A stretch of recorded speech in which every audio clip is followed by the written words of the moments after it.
Bonjour à tous. Comment fabrique-t-on de la croissance à la fois au niveau des entreprises et donc au niveau du pays? C'est le sujet qu'on va aborder ensemble avec Gilbert Lepironnec. Bonjour. Bonjour Thomas. Gilbert, vous êtes associé directeur national expertise conseil chez Grant Thornton. En fait, votre métier, c'est d'accompagner au quotidien des chefs d'entreprise divers et variés, petits, moyens, grands. Vous êtes en quelque sorte leur médecin de famille. Comment est-ce qu'ils vont, ces chefs d'entreprise actuellement ? Les chefs d'entreprise vont pas aussi bien qu'ils le souhaiteraient. Je crois qu'ils sont tous en recherche de croissance, ils sont en recherche de développement, ils sont en recherche d'évolution. Et dans l'environnement actuel, les éléments ne sont pas toujours favorables pour leur permettre d'aller dans ce sens-là. Pourtant, on entend beaucoup dire que ça va mieux. Baisse du prix du pétrole, baisse de l'euro qui favorise les exportations, taux d'intérêt à zéro qui permettent d'investir. Alors, ce sont des mesures qui sont purement conjoncturelles, qui sont bonnes à prendre. Simplement, ça permet, en l'état actuel, de donner une petite bouffée d'oxygène. Il suffit simplement qu'il y ait un retour de tendance sur le prix du pétrole ou sur le dollar par rapport à l'euro pour que, de retour, les quelques gains que l'on peut faire actuellement se repartent aussi vite qu'ils sont arrivés. Qu'est-ce qui les interroge? Qu'est-ce qui les inquiète fondamentalement? Ce qui les inquiète régulièrement, c'est l'instabilité fiscale, l'instabilité sociale, c'est cet environnement qu'ils n'arrivent pas à maîtriser dans l'épaisseur du temps, avec une pression qui est quand même relativement importante en France. Oui, pour finalement financer un État impécunieux, c'est-à-dire avec des déficits qui ne cessent d'augmenter, et finalement peut-être pas des mesures de bons chefs d'entreprise en face, c'est-à-dire qu'on continue à augmenter les déficits, on augmente les impôts, on ne baisse pas les charges. C'est-à-dire que comment l'État cherche à diminuer ses déficits en prélevant plus d'argent au travers de l'impôt. Essaye de diminuer les déficits sociaux en faisant cotiser également plus quelquefois les entreprises. Mais ce ne sont pas des éléments qui créent de la valeur. C'est-à-dire qu'on prend de l'argent, mais pour pouvoir aider d'autres personnes. Qu'est-ce qu'il faudrait faire selon vous ? Il faudrait peut-être envisager de repenser le modèle complètement et de pouvoir trouver des capacités à investir qui pourraient très bien se faire en poussant les personnes qui ont une certaine fortune à rester en France plutôt que de leur donner envie de partir directement à l'étranger. Ça passe par quoi alors ? Ça passerait par la suppression de l'ISF. Là vous y allez fort parce que c'est un tabou français.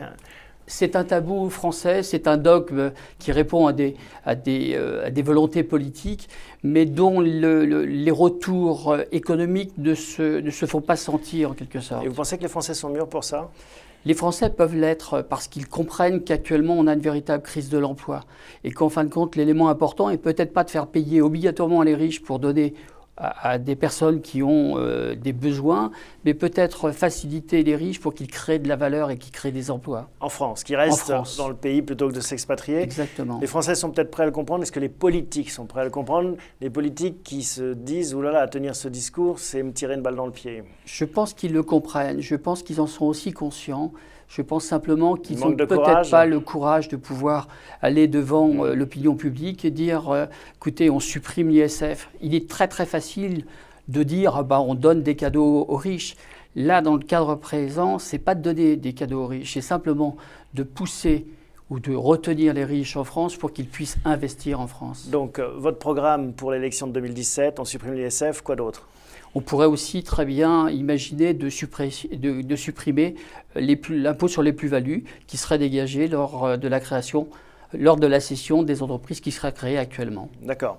Donc, suppression de l'ISF, exonération, suppression de l'impôt sur les plus-values, c'est-à-dire qu'on favorise réellement l'enrichissement.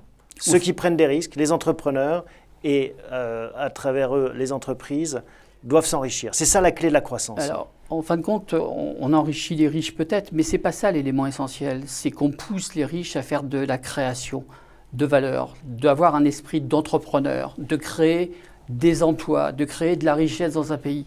Au lieu de leur dire on va prendre de l'argent. À mon avis, il est important de pousser justement maintenant ceux qui ont un caractère entrepreneurial d'aller vers des investissements qui sont productifs. Mais enrichir davantage les riches, tout de suite, on va vous sortir le bréviaire Piketty qui dénonce finalement l'accroissement des inégalités entre riches et pauvres.